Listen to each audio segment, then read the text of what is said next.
School కు time అవుతుంటే ఏమిట్రా కోచ్ చేస్తూ పద బస్సు వెళ్ళిపోతుంది. నేను బస్సులో రాను, బస్సు ఎక్కనంతే. బస్సు ఎక్కకపోతే నా వీపు ఎక్కుతావా? ఇది ఎక్కడి కూడా వరా నాయన. ఇంట్లో కారుగా బస్సు ఎందుకు ఎక్కాలి? మా నాన్న కారులో తిరగట్లా.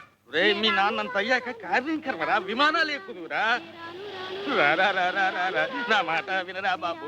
ఏంటి మామగారు రోడ్డు మీద ఆటలో పాడలేదలుడు. చిన్న బస్సులో వాళ్ళ పక్కన వీళ్ళ పక్కన కూర్చుని స్కూల్కి వెళ్ళాలంటే నామోషిగా ఉందట, సిగ్గుపడుతున్నాడు. చూడండి మామగారు, స్కూళ్ళలో పిల్లలకు యూనిఫామ్ అంటూ ఎందుకు పెట్టారో తెలుసా మీకు? ఉన్నవాడు లేనివాడు అనే హెచ్చు తగ్గులు పిల్లల మనసులో కలగకుండా ఉండటం కోసం. ఎరా చిన్న, నీకు బస్సులో వెళ్ళడానికి నామోషిగా ఉందా? అవును. అవును, మొన్న జరిగిన పరీక్షల్లో నీకు ఇంగ్లీష్లో ఎన్ని మార్కులు వచ్చినాయి? 9. ఎంతకి? 100కి. తెలుగులో 6. లెక్కల్లో 7. నువ్వు సిగ్గుపడాల్సింది ఇలా మార్కులు తక్కువ వచ్చినందుకు, అంతేగాని బస్సులో వెళుతున్నందుకో నడిచి వెళుతున్నందుకో కాదు. మామగారు తీసుకెళ్ళండి. చిన్న, సాయంత్రం త్వరగా ఇంటికి వచ్చేయండి. అందరం కలిసి సర్కార్ మ్యాజిక్ షోకి వెళ్దాం.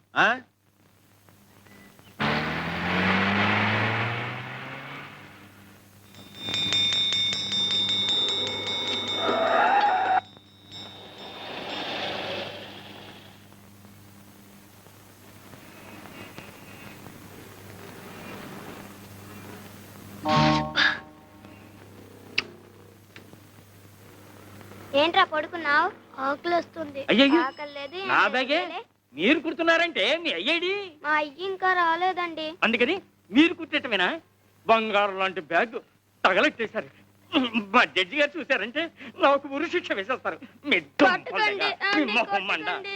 పొద్దున్న నుంచి ఏం తినలేదండి. పసిపిల్లని పట్టుకుని. పసిపిల్లలు అయితే పసిపిల్లలా ఉండాలండి. ఎవరు ఇలా కొట్టమన్నారు? ఎవరు నాశనం చేయమన్నారు? ఏమండి, అది తీసేసి మళ్ళీ కుట్టిస్తామని మీరైనా చెప్పండి. మళ్ళీ కుట్టిస్తానంటుందిగా, ఇవ్వండి. ఏం కొట్టడం అండి బాబు? రూపాయో అర్ధ రూపాయో గుంజేయడానికి వేస్తున్నారు ఆకలి పీనుగులు. ఇటువంటి బాబు బాబు, మీకు ఈ పిల్లల మీద జాలి కలుగుతుంటే వాళ్ళ కడుపులకింత తిండి పెట్టించండి, అంతేగా నా బ్యాగ్ మీద మాత్రం ప్రయోగం చేయొద్దు. మీరేం కంగారు పడకండి. మీకు నచ్చకపోతే మరో కొత్త బ్యాగ్ కొనిస్తాను. అలా కూర్చోండి. ఏమండి, వద్దండి, మీకు చేత కాదు, చాలా కష్టమైన పని. నాకు చేత కాకపోతే నేర్పుదు గాని నేర్చుకుంటాను. నేర్పడాలు నేర్చుకోవటాలు నా బ్యాగ్ మీదేనా? గొప్ప పనిమంతుడివే. ఏమిటో అనుకున్నాను, చెయ్యి మహవాటంగా తిరుగుతోంది. ఎవరు బాబు తమరు?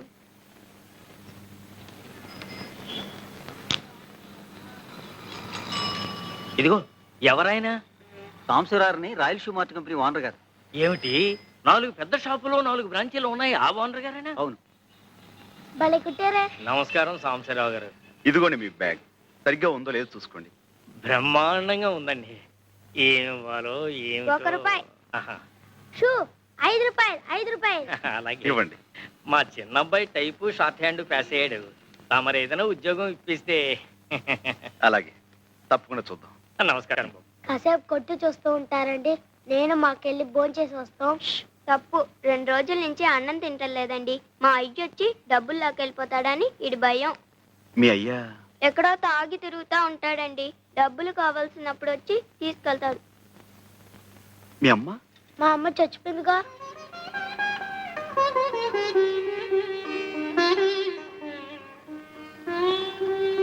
రండి, నాతో రండి.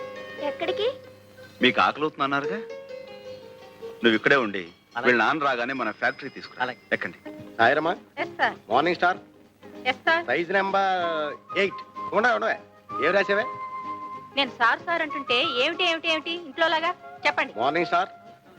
నమస్కారం సార్. నమస్కారం sir. Morning star size number 9. ఏం కావాలి? 85 బంగారీ సార్. దగ్గరుండి వీళ్ళకి ఏం కావాలో చూడు.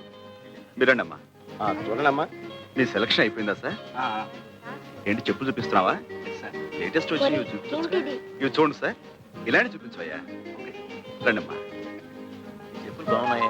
పదండి. ఇందులో 9 సైజ్ ఉందా? మరడయ్యా, లోపలికి వస్తారా?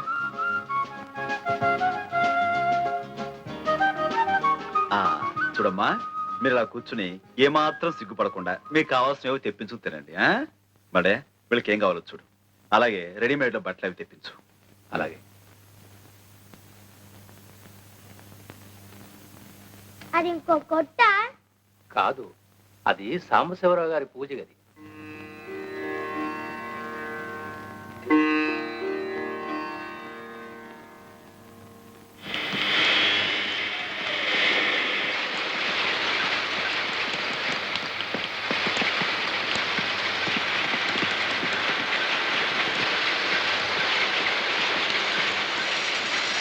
అయ్యగారు ఎక్కడ? లోపల ఉన్నారు. చూడు. సార్, ఆ పిల్లలు నాన్న వచ్చాయండి. నువ్వేనా? నమస్కారం బాబు. ఇందాక తమరు మా షాప్కి వచ్చారంట. మా ఆవిడ ఆసుపత్రిలో ఉంటే అక్కడికి వెళ్ళాను బాబు. క్షమించండి బాబు. ఆహా, హాస్పిటల్లో ఉందా? చెప్తాం బాబు. ఆవిడికి ఎలా ఉంది ఇప్పుడు? ఆపరేషన్ చేస్తే గానీ బతికి పట్ట కట్టదన్నారు బాబు. పెట్టలేదన్నా 200-300 కావాలి. ఇప్పుడు ఎక్కడి నుంచి తెచ్చాను? ఏరా, మీ అమ్మ హాస్పిటల్లో ఉంటే చచ్చిపోయిందని చెప్పావేమిటి? నిజమండి, ఎప్పుడో చచ్చిపోయింది. ఆయన ఎప్పుడు ఇంతే, అన్ని అబద్ధాలు. అయ్యా, బాబు గారే మాకు ఈ బట్టలన్నీ కొనిచ్చారు. క్షమించండి బాబు. తాగుబోతు చచ్చినోడిని అందరిలాగే మీ దగ్గర అబద్ధం చెప్పాను బాబు. తాగుడు, జూతం ఇలాంటి వాటితోనే జీవితం గడిపేయాలి అనుకునేవాడు ఒక ఆడదాని మెడలో తాళి కట్టకూడదు, సంతానాన్ని కనకూడదు. భార్యని ఎలాగో అర్ధాయుషుతో చంపేశావు. ఉన్న పిల్లలనైనా కాపాడుకో. వాళ్ళని చక్కగా స్కూలు చేర్పిస్తాను.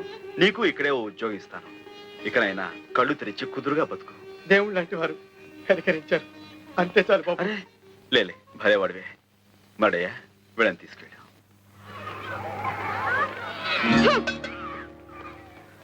నా గిన్నె ఎందుకు పారేశావు? నా పక్కన కూర్చున్నావు ఎందుకు? కూర్చుంటే తప్ప. రోడ్డు మీద చెప్పులు కుట్టుకునేవాడి నా పక్కన కూర్చుంటావా? రాస్కేల్. నేను అనమాట ఏంట్రా, ఆయన కూడా చెప్పులు కుట్టాడాగా. చూపి ప్రసాద్, ప్రసాద్ తప్పురా.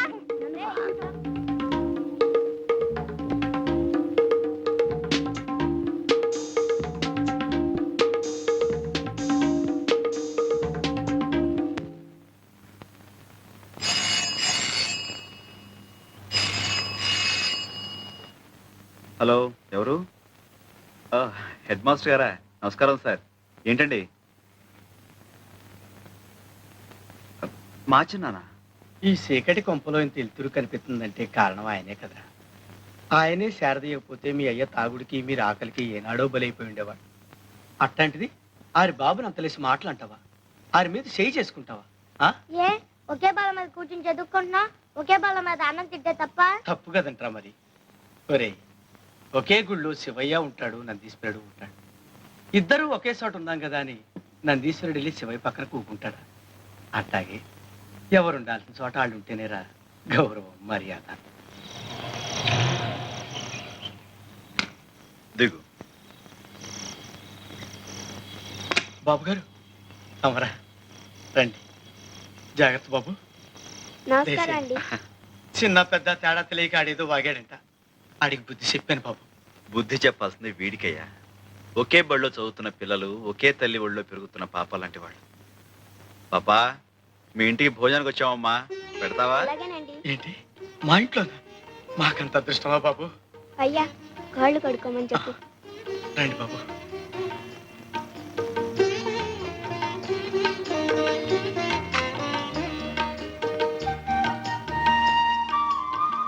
అలా కూర్చో.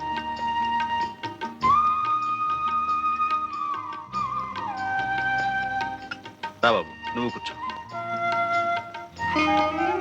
మరి నా కంచం ఏది? ఎంత మాట బాబు.